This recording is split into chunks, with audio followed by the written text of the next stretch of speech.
तो नमस्कार दोस्तों, मैं पिंटू कुमार और आप देख रहे हैं पीके टॉक यूट्यूब चैनल। दोस्तों आज की इस वीडियो में जैसा कि आप थंबनेल में देख चुके होंगे और स्क्रीन रिकॉर्डिंग के माध्यम से मैं बताने का प्रयास कर रहा हूं। दोस्तों आज की इस वीडियो में बीपीएससी यानी बिहार पब्लिक सर्विस कमीशन, जिसे बिहार राज्य लोक सेवा आयोग के नाम से भी जाना जाता है, उसके सिलेबस के बारे में डिस्कशन करेंगे। जैसा कि यानी कि इसमें भी 3 चरण होते हैं यूपीएससी की तरह, पीटी, मेंस और इंटरव्यू।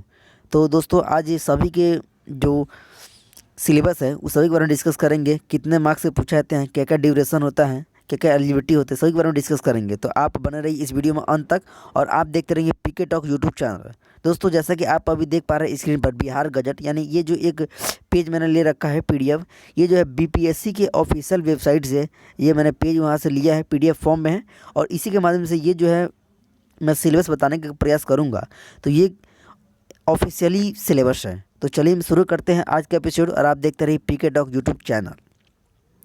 दोस्तों जैसा कि आप यहाँ पर स्क्रीन पर देख पा रहे हैं कि सबसे पहले बीपीएससी यानी बिहार पब्लिक सर्विस कमीशन जो है वो अपना एग्ज़ाम जो है, यानी कि उसका पहले पीटी होता है, उसके बाद मेंस होता है, तब उसके बाद इंटरव्यू होता है। दोस्तों सबसे पहले बात, पीटी जो होता है वो 150 नंबर का होता है और 150 क्वेश्चन पीटी में पूछे जाते हैं।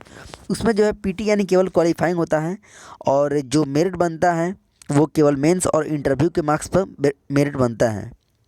दोस्तों मैं आपको एक ओवरव्यू बता दूं, पीटी यानी कि 150 वो तो क्वालिफाइंग हुआ, 150 क्वेश्चन है, 150 मार्क्स के पूछे जाते हैं। बात की जाए मेंस की, तो मेंस में जो है आपको यानी कि 2 के जीएस के पेपर होते हैं, 300 600 नंबर के, और एक होता है 300 नंबर का, वो होता है वैकल्पिक यानी कि ऑप्शनल जो आप चूज करेंगे 900, और 100 नंबर का 120 नंबर का होता है इंटरव्यू, यानी टोटल हुए 1020 नंबर, और इसी पर आपका मेरिट तैयार होता है जो कि रिजल्ट आपका वो देता है। तो 1020 पर मेरिट बनता है। दोस्तों हम वीडियो क्लास में कट ऑफ का भी डिस्कस करेंगे, तो अब बने रहिए इस वीडियो में। दोस्तों सबसे पहले बता दूं कि पीटी होता है 150 नंबर का, और यहाँ पर जो लिखा भी हुआ है कि प्रारंभिक परीक्षा 2 घंटों की होगी, जिसमें सामान्य अध्ययन का एक पत्र 150 यानी 150 अंकों का होगा। प्रश्न पत्र हिंदी और अंग्रेजी दोनों में होंगे। यदि आप बीपीएससी का पेपर जो है, चाहे वो पीटी हो या मेंस हो या इंटरव्यू हो, अगर आप इंग्लिश माध्यम में देना चाहते हैं तो इंग्लिश माध्यम में आप दे सकते हैं। अगर आप हिंदी में माध्यम में आप अगर एग्री हैं तो उसमें आप दे सकते हैं। तो इसमें कोई यानी ये है नहीं, आप कोई माध्यम को आप चूज कर सकते हैं। दोस्तों अब चलते हैं अगले। प्रारंभिक परीक्षा के सामान्य अध्ययन पत्र के प्रश्न पत्र वस्तुनिष्ठ एवं वैकल्पिक बहुविकल्पिक प्रकार के होंगे, यानी जो आपके 150 क्वेश्चन पूछे जाएंगे वो एमसीक्यू यानी ऑब्जेक्टिव के फॉर्म में रहेंगे, और बाकी आपको तो मेंस देना ही है सब्जेक्टिव वाला। तो पीटी आप समझ गए होंगे। पीटी का सिलेबस क्या है इसके बारे में थोड़ा डिस्कस किया जाए तो वही जो यानी जीके जिसका जो सब्जेक्ट होता है, जैसे कि आपको मालूम है हिस्ट्री होता है, ज्योग्राफी होता है, पॉलिटी होता है, इकोनॉमिक्स होता है, साइंस होता है, करंट अफेयर होता है, और कुछ बिहार स्पेशल के प्रश्न पूछे जाते हैं। कुछ इसमें से 150 क्वेश्चन में से 10 मैथ के क्वेश्चन भी वो उसमें डाले जाते हैं। तो आप इस प्रकार तैयारी कर सकते हैं। लेकिन एक ओवर भी बताऊं कि आपको उस तैयारी के लिए यानी कि जनरली जो है सबसे बड़ा सेक्शन जो है कौन सा पूछा, तो सबसे अधिक क्वेश्चन जो है वो हिस्ट्री से आते हैं। मैं पीटी की बात कर रहा हूँ। उसके बाद यानी कि करंट अफेयर से आते हैं, उसके बाद साइंस से आते हैं, उसके बाद बिहार स्पेशल से आते हैं। यानी 4 अगर पोर्शन आप अगर अपना स्ट्रॉन्ग करते हैं तो आप यानी कि पीटी में यानी कि अधिक चांस है कि आप क्वालिफाई कर सकें। हिस्ट्री, उसके बाद साइंस, उसके बाद करंट अफेयर, उसके बाद बिहार स्पेशल, यानी इन 4 सेक्शन से जो प्रश्न अधिक पूछे जाते हैं। यदि आप मैथ को अगर ध्यान में महिर रखते, यानी मैथ अगर नहीं पढ़ते तो काम चलता, क्योंकि यहाँ से 10 प्रश्न ही आते हैं।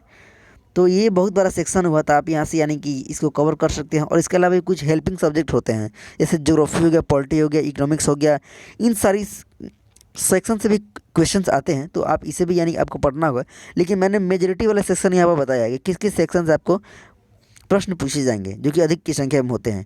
तो हिस्ट्री से जो है प्रत्येक साल 30-32 क्वेश्चन, 35 क्वेश्चन इतना आ जाते हैं। तो यानी एक बहुत बड़ा पोर्शन हुआ। तो आप यहाँ पर अपना रणनीति बना लीजिएगा कैसे प्रिपरेशन करना है। तो चलिए यानी कि वो हो गया, पीटी की बात हो गई। और अगर मेंस की बात की जाए तो मेंस यानी कि वो होता है सबसे पहले, यानी कि मेंस में 3 पेपर होता है, जैसे कि मैंने आपको बताया पहले कि एक होता है GS1 का पेपर होता है, एक होता है GS2 का होता है, और एक होता है GS3 का होता है। GS1 सॉरी GS3 नहीं, यानी यहाँ पर हो गया ऑप्शनल होता है। सॉरी दोस्तों थोड़ा मिस्टेक हो गया। तो GS1 जो होता है वो 300 नंबर का होता है।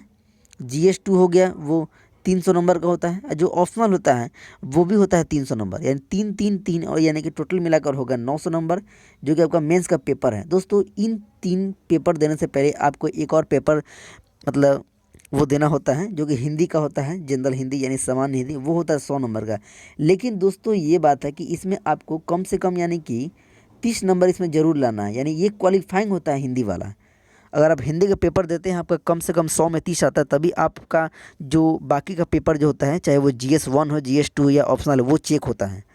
इसलिए आपको कम से कम हिंदी में 30 नंबर लाना है। लेकिन वो जो 100 नंबर का हिंदी होता है, उसका यानी कि मेंस में यानी कि उसका कोई मेरिट में कोई ऐड यानी कि मार्क्स ऐड नहीं होता है, बस वो केवल क्वालिफाइंग है। आपका ऐड क्या होता है, तो बस GS1 GS2 और ऑप्शनल 3 900 और 120 का इंटरव्यू, यानी 1020 पर आपका मेरिट बनेगा।